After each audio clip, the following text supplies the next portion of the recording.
Long trip पर जाने से पहले हमें कार में क्या चेक करना चाहिए और कौन सी चीज़ें साथ रखनी चाहिए, वो सब हम ध्यान से ट्रिप पर जाने से पहले कर लेते हैं।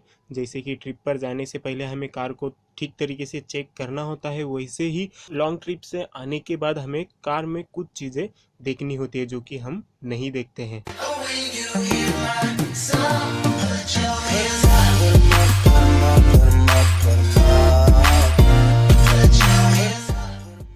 हेलो दोस्तों, आपका स्वागत है आपके चैनल लर्न टू टर्न में। मैं इस वीडियो में ऐसी कुछ चीज़ें बताऊंगा जो हर एक ड्राइवर को पता होना ज़रूरी है। अगर आपको ये पहले से पता है तो अच्छी बात है, लेकिन जिसको नहीं पता है उसको इससे मदद हो जाएगी। लॉन्ग ट्रिप से आने के बाद हमें हमारी कार के ऊपर के स्क्रैचेस और डेंट चेक कर लेने हैं। खास करके हमें हमारा फ्रंट और बैक वाला बम्पर देखना है, क्योंकि जब हम लॉन्ग ट्रिप पर जाते हैं तब हमें काफ़ी सारे सिचुएशंस में ड्राइव करना पड़ता है। फॉर एग्जांपल ट्रैफिक में, हाईवेज पर, हिल्स पर, नैरो रोड्स पर और ख़राब रास्तों पर। ऐसे वक्त हमारी कार पर कहाँ स्क्रैच आ जाए कुछ समझ में नहीं आता है। इसीलिए ट्रिप से आने के बाद हमें हमारी कार के एक लुक ले लेना ज़रूरी है। अगर कहाँ पर नॉर्मल स्क्रैचेस रहे तो वो हम वैक्स कर कर निकाल सकते हैं, लेकिन जहाँ पर डीप स्क्रैचेस हुए हैं और हमने वहाँ पर ध्यान नहीं दिया तो वो स्क्रैच पेंट खराब कर सकते हैं और वहाँ पर जंग भी लग सकता है।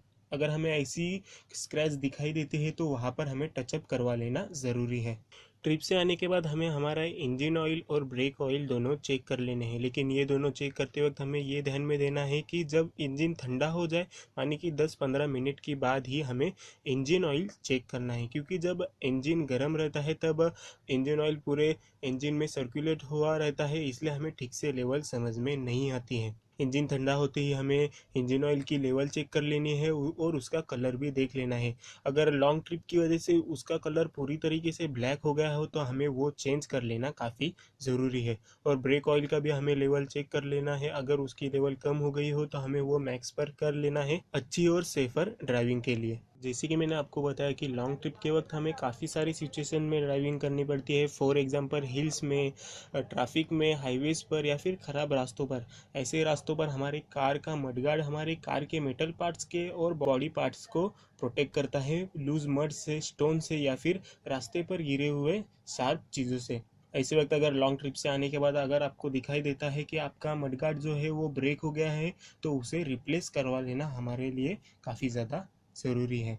ये तो हो गया लॉन्ग ट्रिप से आते ही हमें क्या क्या चेक करना है उसके बारे में, लेकिन और भी कुछ चीज़ें हैं जो कि हमें पता होना काफ़ी ज़रूरी है। बहुत सारे ड्राइवर्स अपनी सही ड्राइविंग पोजीशन कभी डिसाइड ही नहीं कर पाते हैं। हर बार वो अपनी सीट आगे पीछे एडजस्ट करते रहते हैं, बल्कि सीटिंग की सही पोजीशन है पेडल्स प्रेस करते वक्त हमारा पाँव बेंड होना चाहिए और हमारे हैंड की रिस्ट हमारे स्टीयरिंग तक ऐसी पहुँचनी चाहिए। और हाँ, कार में बैठते ही पहले हमें हमारी सीट एडजस्ट कर कर हमारी ड्राइविंग पोजीशन सेट कर लेनी है। उसके बाद ही हमें सीट बेल्ट और हमारे मिरर्स सेट करने हैं। अगर आपने पहले सीट बेल्ट लगाया और मिरर्स सेट कर लिया और बाद में आपने सीट एडजस्ट कर कर अपनी पोजीशन सेट कर दी तो आपको फिर से सीट बेल्ट और मिरर्स एडजस्ट करने पड़ेंगे। इसलिए पहले हमें सीट एडजस्ट करनी है, उसके बाद सीट बेल्ट लगाना है और उसके बाद हमें मिरर्स सेट करने हैं। दोस्तों, क्या सुबह के वक्त आपके विंडशील्ड के ऊपर और विंडोज़ के ऊपर फॉग जमा रहते हैं तो उसे रोकने के लिए हमें हमारी कार की फेसिंग ईस्ट की तरफ रखकर उसे पार करना है, क्योंकि ईस्ट से सनराइज होता है और वो फॉग को निकालने में मदद करता है, चाहे आपकी कार शेड के नीचे हो या फिर ट्री के नीचे हो। सच में साइंस समझ से बाहर है। और दोस्तों, ये आखिरी टिप उनके लिए नहीं है जो सेफली और सारे रूल्स फॉलो कर कर ड्राइविंग करते हैं, बल्कि उनके लिए है जो शायद भूल गए कि इसे इंडिकेटर स्विच कहते हैं और इसका इस्तेमाल हमें लेफ्ट टर्न लेना है, राइट टर्न लेना है या फिर हम लेन चेंज कर रहे हैं वो बताने के लिए होता है। और इसका इस्तेमाल कर कर हम रोड पर होने वाले एक्सीडेंट 30% तक कम कर सकते हैं। अगर आप इसका इस्तेमाल नहीं करते हैं तो प्लीज़ इसका इस्तेमाल कीजिए, और आपकी नज़र में ऐसा कोई है जो इसका इस्तेमाल नहीं करता है तो उसके साथ ये वीडियो शेयर कीजिए। तो दोस्तों, आशा करता हूँ कि आपको मेरा ये वीडियो पसंद आएगा। अगर आपको मेरा वीडियो पसंद आए तो प्लीज़ लाइक करिए, कमेंट कीजिए और अपने दोस्तों के साथ शेयर कीजिए। अगर आपने मेरे पुराने वीडियोस नहीं देखे तो ऊपर आई बटन में जाकर आप उन वीडियोस को देख सकते हैं। और दोस्तों, हमेशा की तरह वही कहूँगा कि ट्रैफिक रूल्स हमेशा फॉलो कीजिए, क्योंकि वो हमारे ही सेफ्टी के लिए होते हैं। ड्राइविंग करते वक्त अलर्ट रहिए और अपने मोबाइल से दूर रहिए।